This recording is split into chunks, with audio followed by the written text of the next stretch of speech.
এই এপিসোড উৎসর্গ করা হলো কক্সবাজারের চকরিয়ার দুলা হাজরায় যৌথ বাহিনীর অভিযানে সন্ত্রাসী হামলায় নিহত সেনাবাহিনীর লেফটেন্যান্ট শহীদ তানজিম সারোয়ার নির্জনের পবিত্র স্মৃতির উদ্দেশ্যে। বাংলাদেশকে নিয়ে ওয়াকার কি করতে চায় সেটার একটা ইঙ্গিত পাইছি, আপনাদের সাথে সেটা শেয়ার করতে চাই। ওয়াকারের খাইশ কি সেটা সে গোপন করে নাই, ভালো কথা।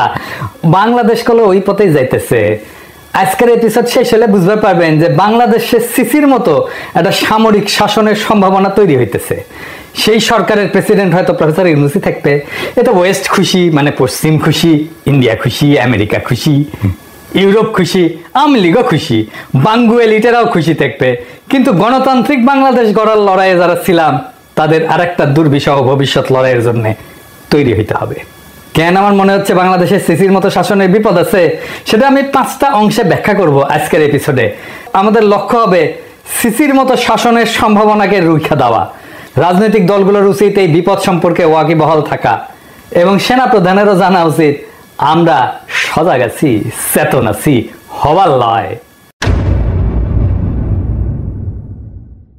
আন্তর্জাতিক বার্তা সংস্থা রয়টারকে দেওয়া ওয়াকারের সাক্ষাৎকার পড়ে মনে হইল যে 36 জুলাইয়ের গণ অভ্যুত্থান পরবর্তী এই অন্তর্বর্তীকালীন সরকারকে উনি 1/11 ধাঁচের সরকার বলে মনে করছেন।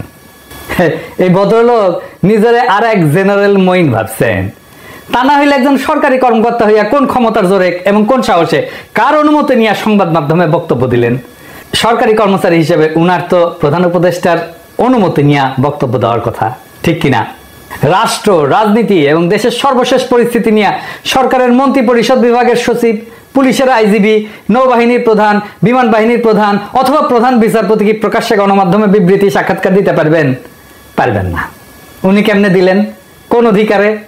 কোন হেডমে? হাতে অস্ত্র আছে আর তলে সৈনিক আছে। সেই জন্য ফ্যাসিবাদের অবসানের পরে গণতন্ত্র ফিরে আসলে বলে কি সরকারের শীর্ষ কর্মকর্তারাও স্বাধীন হয়ে গেলেন? চাকরিবিধির সকল শর্ত লঙ্ঘন করিয়া নিয়ম নীতি ভাঙ্গা তারা কি দেশে অরাজকতার সৃষ্টি করবেন? এই সেনা প্রধানের দেখানো পথে তো সোনার বাংলা দেখতেছি ওই দিকেই আগাইতেছে। বৈবাহিক সূত্রে উনি শেখ পরিবারের জামাই, মাশাআল্লাহ। খুনি হাসিনার ফুফাতো বোনকে বিয়ে করছিলেন ওয়াকার, জেনারেল ওয়াকার। স্ত্রীকে অনুসরণ করিয়া সেনা প্রধান পতিত হাসিনাকে বড় আপা বইলা ডাকতেন আর কি, এখনো ডাকেন। হাসিনার পরিবারের জামাই হওয়ার কারণে বহু যোগ্য অফিসারকে টপকাইয়া ওয়াকারুজ্জামান দেশের সেনাপ্রধান হয়েছেন। এটা জানা কথা, আমরা সবাই জানি, তাই না? এটা একটা খারাপ নজির যা বাংলাদেশের সশস্ত্র বাহিনীর এক অগৌরব গাথা। ভুললে কিভাবে চলবে? খুনি হাসিনার একান্ত অনুগত বইলাই এই সেনা কর্মকর্তা ওয়াকার গত 15 বছর যাবৎ একে একে সবগুলা লাভজনক এবং গুরুত্বপূর্ণ পদ অতিক্রম করে সেনাপ্রধান হয়েছেন, ঠিক কিনা ওয়াকার সাহেব? কথা সত্য। এই পথ পরিক্রমায় তিনি সবসময় তার আপার দুঃশাসনের পক্ষেই কথা বলছেন। এর বিরুদ্ধে কখনো কি কোথাও একটা শব্দ উচ্চারণ করেছেন? হ্যাঁ, ওই আমলে সকল কুখ্যাত জেনারেলদের সাথে তো মিলেমিশে থাকিছেন এবং গণ অভ্যুত্থানের পরেও তাদেরকে রক্ষা করার চেষ্টা চালাই গেছেন। রাজনৈতিকভাবে ফ্যাসিজমের পক্ষে 15 বছর যাবৎ ব্যবহৃত এই সেনা কর্মকর্তা 36 জুলাই ছাত্র জনতার গণবিস্ফোরণের আগের এবং পরের অভিন্ন সেনা প্রধান, তাই তো? নাটকীয়ভাবে কি বদলে যেতে পারেন? পারেন না। বলেন দেখি, আজ রাজনৈতিক প্রভাবমুক্ত সশস্ত্র বাহিনীর মতলববাজি তত্ত্বের এই প্রবক্তা ভয়ঙ্কর স্বৈরাচারিণী খুনি হাসিনা 15 বছরের দুঃশাসন আমলে কখনো কি একবারের জন্য কোথাও এমন কিছু কইছেন? তখন সারাক্ষণই ব্যস্ত ছিলেন ওই শাসন ব্যবস্থা অব্যাহত রাখার কুৎসিত ব্রতে। তখন তিনি তার আপা কুখ্যাত প্রধানমন্ত্রীর পদতলে সশস্ত্র বাহিনীকে রাখতে কখনো আপত্তি করেন নাই। কিন্তু এখন কেন তার এতই দরকার যে গণ অভ্যুত্থান থেকে উত্থিত গণরাজনীতির প্রভাব থেকে মুক্ত থাকার জন্য? এর কারণ বোঝার জন্য আইনস্টাইন হওয়ার দরকার নাই। ফ্যাসিজমের সকল সুযোগ সুবিধায় হুষ্টপুষ্ট হওয়া এমন সকল ব্যক্তি প্রতি দুঃশাসনের অভিন্ন অংশ ছিলেন, এটা আমরা ভুলে যাই নাই। জীবদ্দশায় তারা কখনোই বদলাবে না এবং বাংলাদেশে বসে সারাক্ষণই তাদের প্রভু ইন্ডিয়ার স্বার্থ রক্ষার মরণ পর চেষ্টা চালাই যাবে। অব্যাহতভাবেই এসব চেষ্টা তারা চালাইতেছেন এবং এই অপচেষ্টা আরো শক্তিশালী করার জন্য বাংলাদেশ রাষ্ট্রের অর্থও এরা ব্যবহার করতেছেন। এই অফিসাররা দেশে বিদেশে নতুন এজেন্ট নিয়োগ করছেন এবং তাদের পক্ষে বয়ান বা কাহিনী তৈরি করার চেষ্টা চালাইতেছেন। হ্যাঁ, আমার পিছনে লেগে দিচ্ছেন অবশ্য অনেককেই, মাশাআল্লাহ। লাগান লাগান লাগান, দেখি কত লাগাইতে পারেন, কার কত বড় হেডম সেটা দেখা যাবে। লাগান না দেখি ওয়াকার সাহেব। দেশপ্রেমিক নাগরিকদের ভাবমূর্তি ক্ষুণ্ণ এবং ক্ষতিগ্রস্ত করার জন্য জোরে সোরে কাজও শুরু করছে। এই সমস্ত এর অশুভ ফলাফল স্বদেশবাসী অল্প কয়েকদিনের মধ্যে দেখতে পারবেন কলে। আমি কলে আগে থেকেই কয়ে রাখলাম, তবে আমার পিছে লেগে কিছু করতে পারবে না। লাগুক না, আমি তো চাই লাগে, লাগ দেখি কত ক্ষমতা। এবার আসেন দ্বিতীয় ইস্যুতে। ওয়াকার সাহেব ঘোষণা করলেন আগামী 18 মাসের মধ্যে সাধারণ নির্বাচন অনুষ্ঠিত হওয়া উচিত। বাহ, ভালো কথা। বাংলাদেশ সেনাবাহিনীর মাঝারি মানের এই অফিসার এককভাবে নিজের মতামত দিচ্ছেন বলে দেশপ্রেমিক তরুণ অফিসার এবং সৈনিকেরা কিন্তু মনে করে না। তরুণ অফিসার এবং সৈনিকেরা ওনারা আদ্যপান্ত জানেন, তাই মনে করেন ইন্ডিয়ার কুখ্যাত গোয়েন্দা সংস্থা র অথবা খুনি হাসিনার মতো কেউ তাকে পেছন থেকে নাচাইতেছে। আর একটা হইতে পারে উনি সবকিছু নায়ক হিসেবে নিজেকে জাহির করার লোভ সামলাইতে ব্যর্থ হইতেছেন, নাকি লোকটা নিজেকে জাতির সামনে একজন বিশ্বস্ত এবং গুরুত্বপূর্ণ ব্যক্তি হিসেবে আত্মপ্রকাশের চেষ্টা করতেছেন। ওই সাক্ষাৎকারটা যদি আপনারা পর্যালোচনা করেন নিবিড়ভাবে, তাহলে জরুরি কয়েকটা উপাদান কিন্তু পাওয়া যাবে। কি কি? 1 নাম্বার, সশস্ত্র বাহিনীর কর্তৃত্ব প্রেসিডেন্টের হাতে রাখার দাবি তুলে বলছেন তারা রাজনীতি থেকে দূরত্ব বজায় রাখতে চায়। এইটা সীমা লঙ্ঘনকারী, অনভিপ্রেত এবং বেআইনি এরকম প্রস্তাবের চাইতে রাজনীতি করার বড় দৃষ্টান্ত আর কি হইতে পারে? কারণ তিনি সহ একজনও সেনাপ্রধান বা চাকরিতে নিয়োজিত জেনারেল জঘন্য স্বৈরাচারিণী শেখ হাসিনার শাসনামলে অনির্বাচিত অবৈধ প্রধানমন্ত্রীর কর্তৃত্বের বাইরে যাইতে চাননি। চাইছেন কি ওয়াকার সাহেব? চান নাই। এখন কেন যাইতে চাইতেছেন প্রধান উপদেষ্টার বাইরে? তখন কি তাদেরকে প্রতিরক্ষা বাহিনীকে রাষ্ট্রপতির কর্তৃত্বে রাখার কথা বলছিলেন? আজ যেটা বলার রাজনীতি বিরোধী এবং গণস্বার্থ বিরোধী রাজনীতি, আপনি রাজনীতি করতেছেন ওয়াকার সাহেব। 2 নাম্বার, অন্তর্বর্তীকালীন সরকার যখন বলছে আগে সংস্কার পরে নির্বাচন, সেখানে সেনাপ্রধান এককভাবে 18 মাসের মধ্যে জাতীয় নির্বাচন অনুষ্ঠানের ঘোষণা করে দিলেন কিভাবে? এটা কি রাজনীতি করে না? তাতে কি সরকারি চাকরিবিধির গুরুতর লঙ্ঘন ঘটেনি? 3 নাম্বার, ওয়াকার সাহেব যখন বলে যে গণতন্ত্রের উত্তরণ ঘটা উচিত, তার মানে কি তিনি পরোক্ষভাবে বলতেছেন খুনি হাসিনার উৎখাতের দিন অর্থাৎ 5ই আগস্টের আগে বাংলাদেশে গণতন্ত্র ছিল? মানে ওয়াকার সাহেব নিজের অজান্তেই ফ্যাসিজমের পক্ষে কথা কইতেছেন। 4 নাম্বার, কিছু সামরিক কর্মকর্তা সাবেক প্রধানমন্ত্রী বা স্বরাষ্ট্রমন্ত্রী সরাসরি নিয়ন্ত্রিত সংস্থাগুলোতে কাজ করার সময় নিয়মের বাইরে গিয়া কিছু করতে পারেন বইলা এই সাক্ষাৎকারে সন্দেহ প্রকাশ করছেন জেনারেল ওয়াকার। ওয়াকার সাহেব মস্করা করেন আমাদের সাথে, হ্যাঁ, যেখানে সারা দেশের মানুষ নিশ্চিতভাবে জানে এই সকল সংস্থার দায়িত্ব পালনকারী শীর্ষ ব্যক্তি সহ অনেক অফিসারই নিয়মিতভাবে গুম, খুন, দস্যুবৃত্তির মতো ভয়াবহ বেআইনি কাজে জড়িত ছিলেন। 5 নাম্বার, প্রধান উপদেষ্টা জাতিসংঘের সাধারণ পরিষদের অধিবেশনে যোগদানের উদ্দেশ্যে রওনা হওয়ার সময় সাথে সাথে মিলায় প্রকাশিত হইল সেনা প্রধানের এই সাক্ষাৎকার। আর এতে দেখা যাচ্ছে যে লোকটা পরিপূর্ণভাবে ইন্ডিয়ান রাজনৈতিক অভিসন্ধির প্রতি সাই দিয়া নির্বাচনের সময়সূচি ব্যক্ত করতেছেন এবং পতিত সরকারপন্থী জেনারেলদের কিছু শর্ত অন্তর্বর্তীকালীন সরকারের সামনে তুলে ধরতেছেন।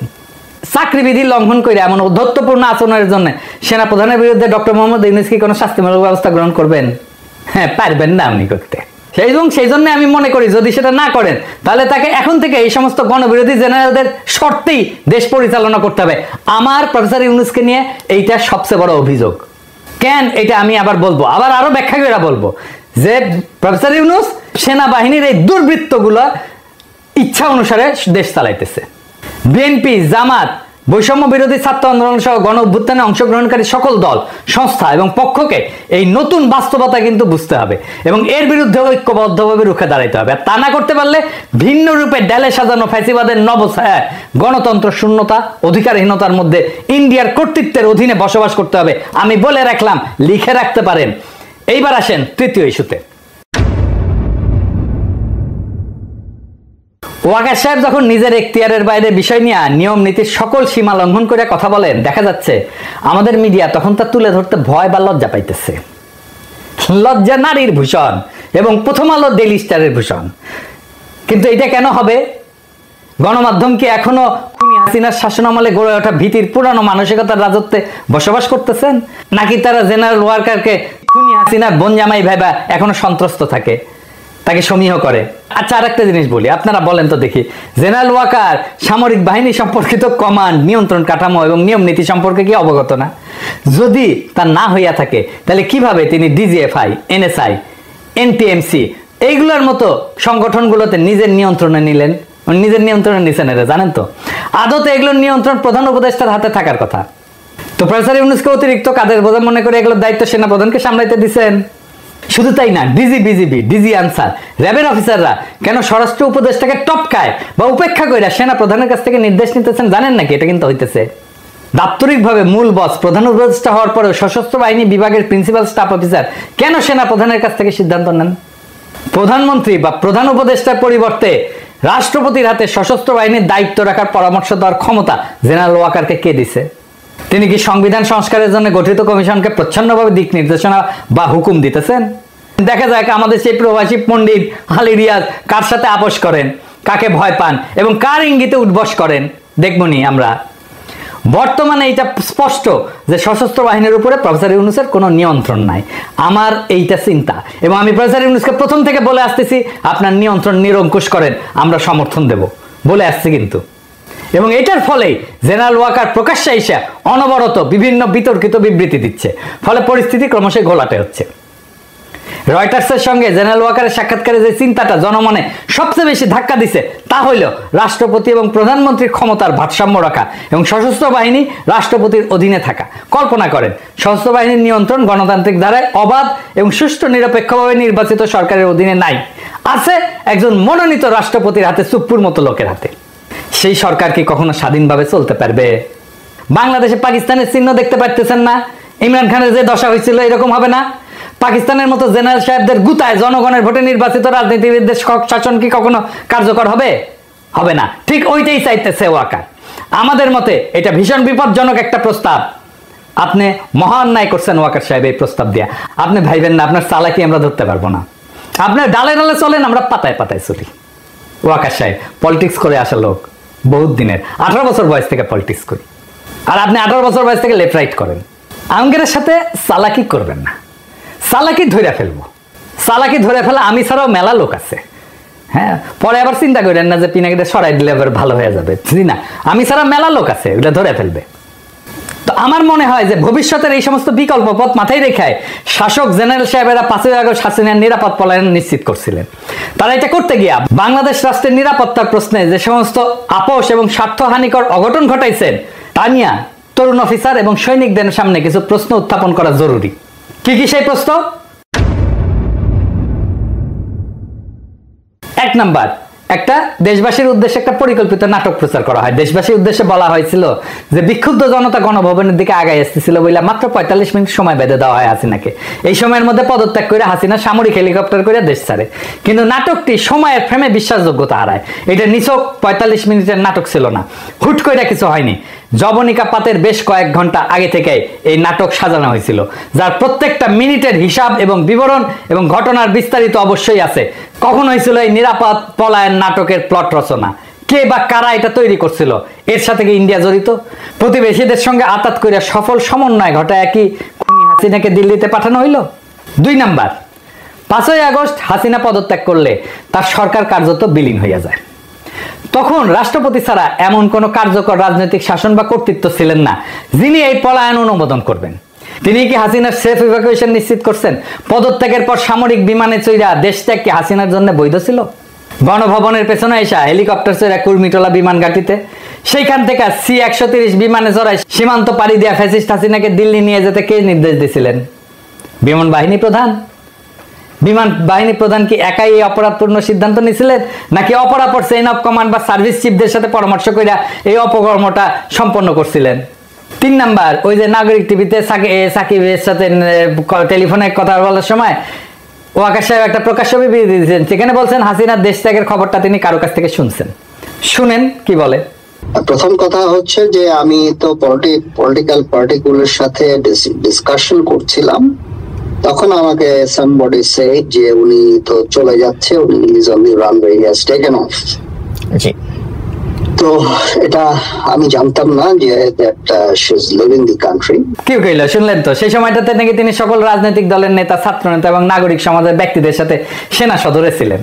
সেক্ষেত্রে যে প্রশ্ন অমীমাংসিত থাকে তা হইল, সেনা প্রধান তখন কেন সেনা সদরে এই সমস্ত অতিথিদের আমন্ত্রণ জানাইছিলেন? 4 নাম্বার, বাংলাদেশ বেসামরিক বিমান চলাচল কর্তৃপক্ষ কি খুনি হাসিনার ইন্ডিয়া যাওয়ার ফ্লাইট ক্লিয়ারেন্স ছাড়পত্র পাইছিল?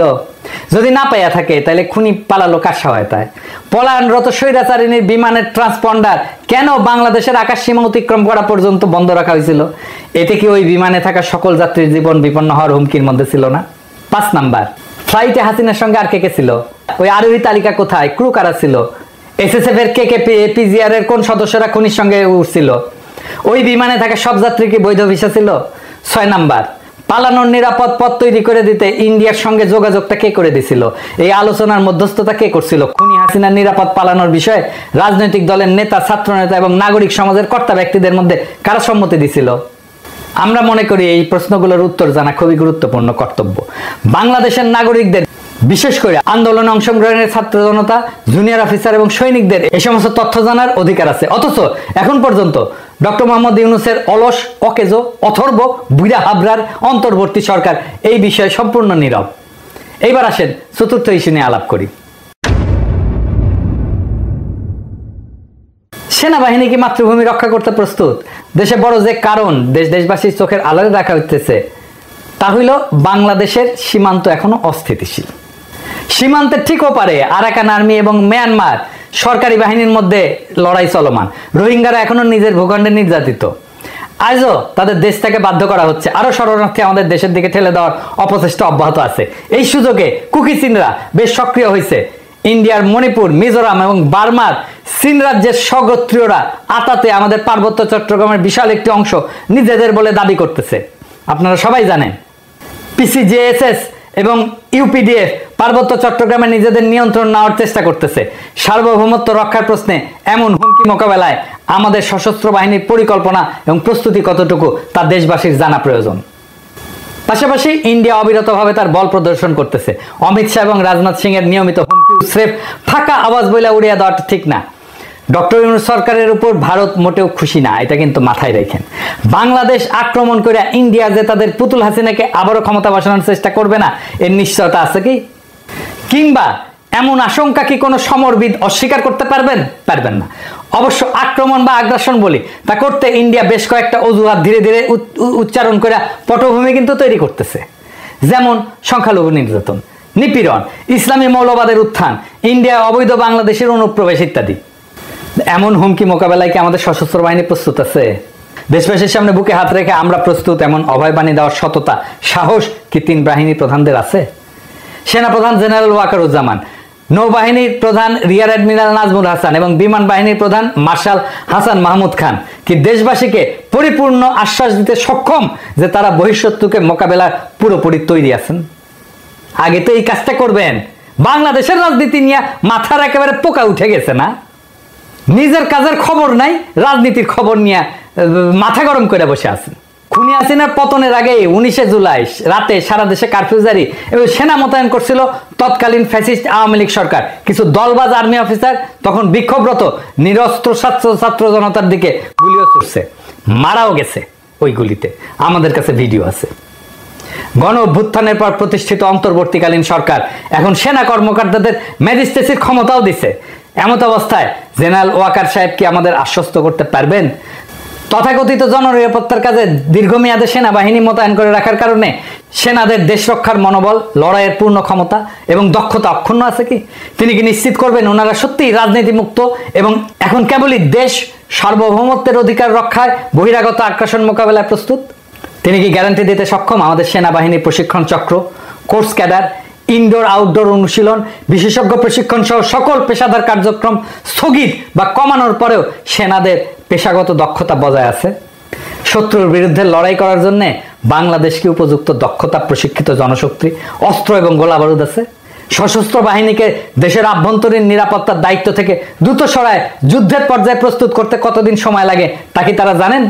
তবে আমি দৃঢ়ভাবে বিশ্বাস করি সেনাপ্রধান জেনারেল ওয়াকারুজ্জামান জানেন দীর্ঘদিন ব্যবহার না করলে ধারালো অস্ত্রটাও মরিচায় ক্ষয় ধরে যায়। এইবার আসেন অ্যাডমিরাল মোহাম্মদ নাজমুল হাসান, আপনি কি জানাবেন আমাদের কতগুলো সমুদ্র উপযোগী সহায়ক কর্মক্ষম জাহাজ আছে? কয়টা কর্মক্ষমতার বাইরে আছে? কি যথেষ্ট অস্ত্র, গোলা বারুদ বা যুদ্ধের রসদ? জবাব যদি না হয় আপনি কি প্রতিরক্ষা উপদেষ্টাকে বর্তমান পরিস্থিতি এবং সক্ষমতা সম্পর্কে জানাইছেন? এই অবস্থার উন্নতি না হইলে শত্রুপক্ষের দ্বারা বাংলাদেশের কি হাল হইতে পারে, জয় হইতে পারবেন কিনা তা নিয়ে কি আলোচনা করছেন? আপনার নাবিকদের অপারেশনাল এবং প্রশিক্ষণের হাল হকিকত এবং মান কতটুকু? নৌপ্রধানকেই নিশ্চিত করতে হবে আমাদের সমুদ্র সীমা লঙ্ঘিত হইলে তারা দ্রুত সময়ের মধ্যে ব্যবস্থা নেবেন।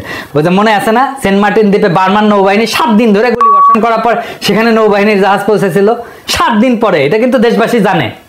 এবার আসেন বিমান বাহিনীর প্রধান মার্শাল হাসান মাহমুদ খান, আপনি কি আমাদেরকে বলবেন কিভাবে আপনার বিমান আমাদের আকাশ মুক্ত রাখবে?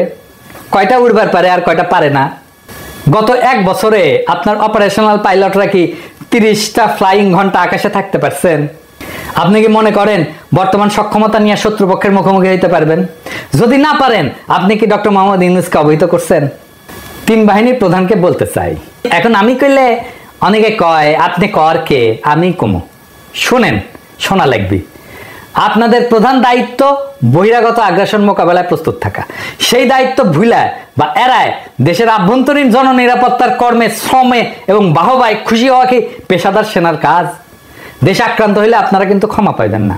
অতীতে সশস্ত্র বাহিনীর প্রধানরা দেশের অভ্যন্তরে বেসামরিক নাগরিককে যতটুকু সহায়তা দরকার ততটুকু কইরা দ্রুত নিজেদের ব্যারাকে ফিরতে দেরি করেন নাই। কিন্তু আপনারা দেখাচ্ছেন ভিন্ন আর এক আচরণ। আপনারা দীর্ঘ সময় নিজ নিজ বাহিনীকে সেনানিবাসের বাইরে রাখতে এবং নিজেরা থাকতে চাইতেছেন। খুব মজা, তাই না? এখনো বহু বিচিত্র লেনদেনের ভাগিদার হওয়া যাইতেছে, তাই না? আমরা খবর রাখি কলে, হ্যাঁ আমরা খবর রাখি। নেহায়েত ভদ্রতা কইরা কই না, নেহায়েত ভদ্রতা কইরা কই না। আমি কলে কইছিলাম কয়েকজনের আমল নামা কিন্তু প্রকাশ করে দেব, এখনো করি নাই, হাতে রাখিছি।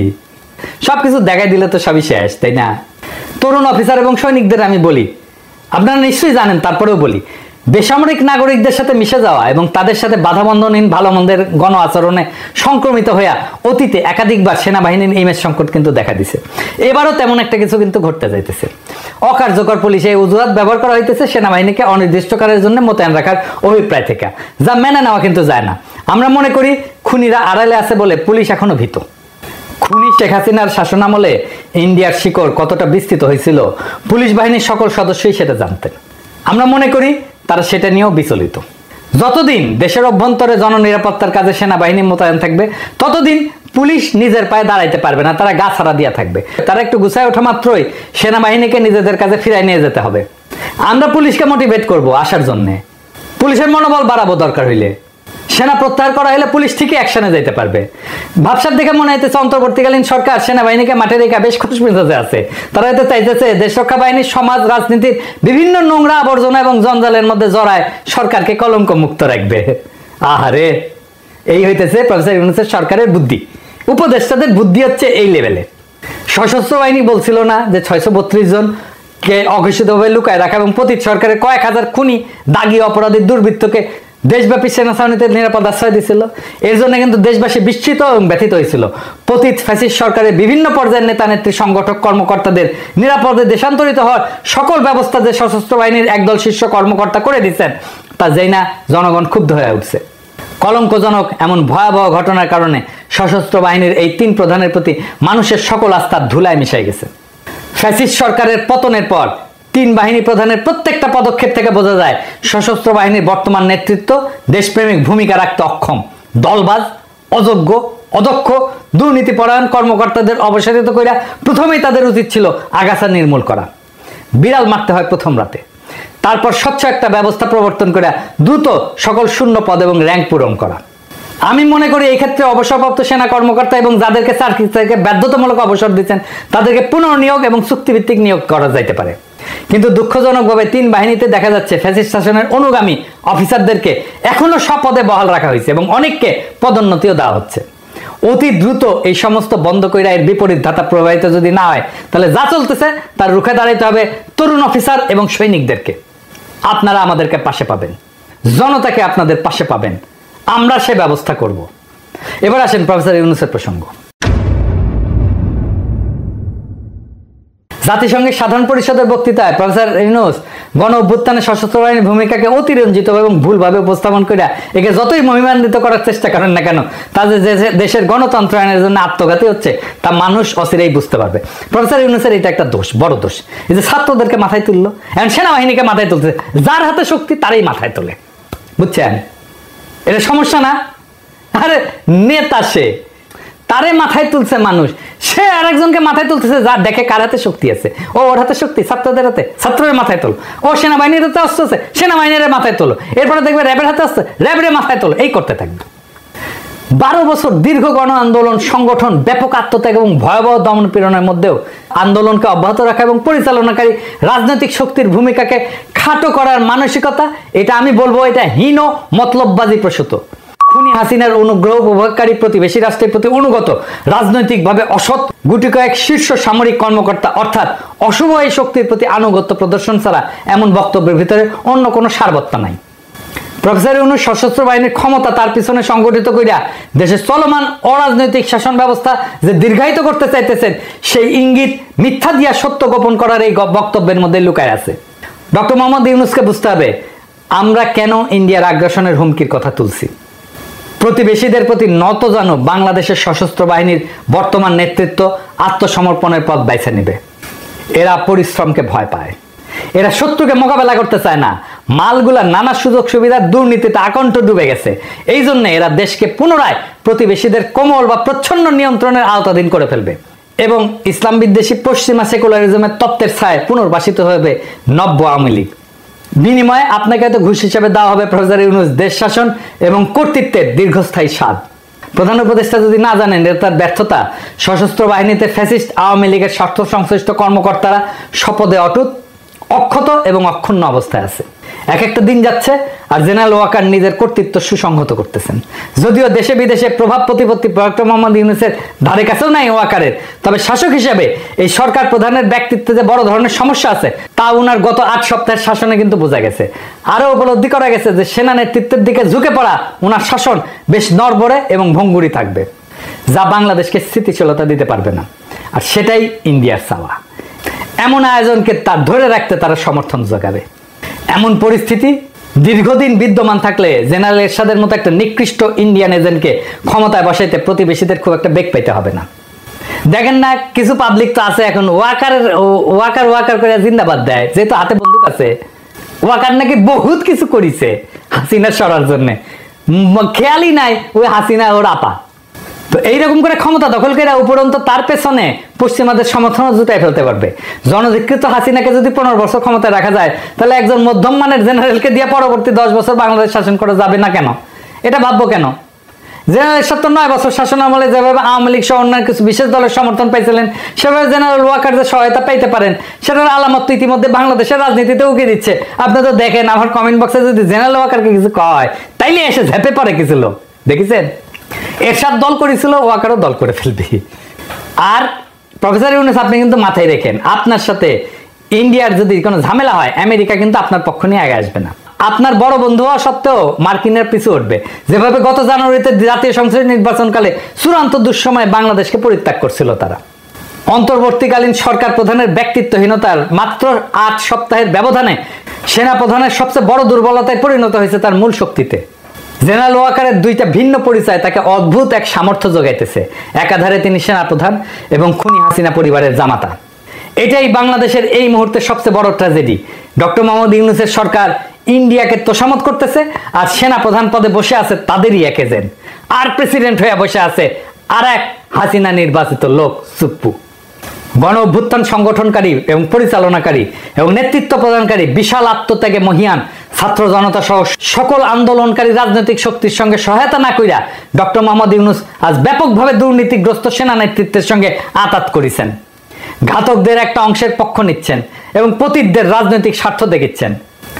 প্রফেসর ইউনূস এটা আমি আগে বলি নাই, কিন্তু আজ বলতে বাধ্য হতেছে। কিন্তু দীর্ঘ 15 বছর ধরে চলমান দেশবাসীর গণতন্ত্র, ভোটাধিকার এবং মৌলিক মানবাধিকার সংগ্রামে আপনি কিন্তু একটা বিবৃতি দিয়ে কখনো পক্ষে দাঁড়ান নাই, একটা গুম খুন মিথ্যা মামলার প্রতিবাদ করেন নাই, শুধু আপনার নিজের স্বার্থের এবং কষ্টের কথা বলছেন। গণ অভ্যুত্থানের পরবর্তী সময়ে আপনারা ধরে আনা হয়েছিল, ধার করে আনা হয়েছিল, ধার করে ধরে আনা যুগ পরিবর্তন করার তীব্র আকাঙ্ক্ষায় তাড়িত গণমানুষের একটা সরকার গঠন করা ইচ্ছা পোষণ করছিল দেশের মানুষ। কিন্তু এই সরকার বিপ্লবের আকাঙ্ক্ষাকে ধারণ করতে পারে না, সরকারও পরিচালনা করতে পারে না। এইটা প্রমাণিত হয়েছে আজ বাংলাদেশের ইতিহাসের ঘটমান বেদনাদায়ক এবং করুণ কাহিনীর সাক্ষী হওয়া একজন মানুষ হিসাবে আমাদের বারে বারে জনপ্রিয় একটা প্রবচনের কথা মনে পড়তেছে, তোলা দুধে পোলা বাঁচে না।